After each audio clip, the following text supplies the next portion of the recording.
Parcel सफैदों फ्लिपकार्टआव parcel सफैदों आंनि बाबा सनानि फन सफैनायखाय लामायाव नेनानै था होननायलाय लामासिम नेनानै थाहैनोसै आरोना। मा सफैदों नायलांबाय थादो आरोना लोगोफोरा। गिदिर बुस्थु नङा अब्लाबो माने आङो फ्लिपकार्टआवनो अर्डार होयोना। आंनि ड्रेस बेनिफ्राय आंनि फिसालानि ड्रेस आरो दा बेबिनि ड्रेस बाव बेफोर गासिबो माने आङो अनलाइन शपिं खालामो आरो। मानो होनबा बाजाराव शपिं खालामनो थांबा गरमजों बासिनायजों माजों गरमसिनसो प्रेसार सिखांगुलायलांखायो। बेनिखायनो न'आवनो थायै थायै मबाइलाव बासि माने बायनो हायो आरो। आङो गासिबो ड्रेसखौ आंनि ड्रेसखौबो गासिबो आं अनलाइन फ्लिपकार्टआवनो बायजोबो आरोना। मात्र आं माखौ बाया होनबा आं सेन्देलखौल' आं बाया। मानो होनबा नाम्बारानो आंना एडजास्ट जाया। मालाबा 34, 35 माखौ गानो थालखौनो मोना आरो आं। सफैबायबो आरो पार्सेल बया खिन्थु गेटखौ हासबेन्डआ बाहेरजों मारिनानै गालांदों आरो। जोङो होनखायो नालाय जेराव मेराव थांबाथाय गेटखौ बाहेरजों मारिनानै गालां होनना। जोंबो थांनाय जाखाया जेरावबा थांथारनाय जायोब्लाबो बे फिसा दर मोनसे दंबायना बेजों थाङो आरो। बेबो गाबज्रि हरबाय थादों खोनाया बेंगा दबसो पार्सेल बयाबो।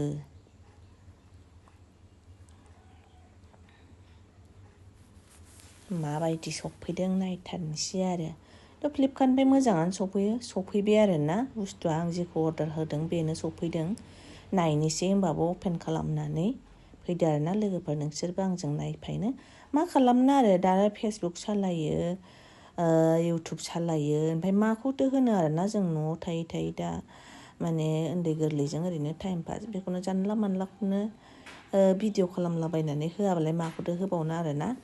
आरो अरिजिनेल कन्टेन्ट नङाबानो कपिराइट फैयो। मालायनि रिल्स भिडिअफोर बानायला बायबाबो बानायोसो हय खिन्थु कपिराइट फैजायो। होमबाबो आं इन्टारेस्टिं होआ फेसबुकआव। आं बांद्राय इन्टारेस्ट होआ आरो मानो होनबा इउटुबाव माने आं ओरैनो गोरलै माने आर्न जायो नालाय। आं फेसबुकनिखौ माने आं बांद्राय मबाइलबो नायबाय थानो हाया नालाय। ओंखायनो आं फेसबुकआव बांद्राय होनाय जाया आरो आं इन्टारेस्टिं होआ आरो। अपेन खालामना नायनोसै आरो फैदो लोगोफोर दे। रुमाथ' जालाय जाखायो हाजार फोसाबबाबो जालाय जाखाय जायो। मुसारिखौथ' जों खोंखायामोन आरो ना जोंनाव थाम्फैबो जायामोन। ओमफ्राय दा थाम्फै गिदिर जानानै जि डिस्टार्ब बेखौनो जानला मानला मुसारि खानानै दोनथ'दों। सफैबाय आरो ना जा किउट नै पियर कटननि फैबाय आरो बिराद सफ्टथार आरो ना जा मोजां सफैखादों आरो। नैबेबो आरो ना बे दाख्लै सफैनायमोन आं भिडिअ लायाखैमोन आरो ना। दिनैसो लाबाय। भिडिअखौनो लानोनो गोसोखाङा आरो ना। ओमफ्राय नै बेहाबो बेजों दाख्लै सफैदों आरो बेहा आइ लाभ मम डाड बाव। माबायदि नुदों बेबिनि गस्लाखौ लोगोफोरा कमेन्ट खालामनानै खोन्थाहरदो दे।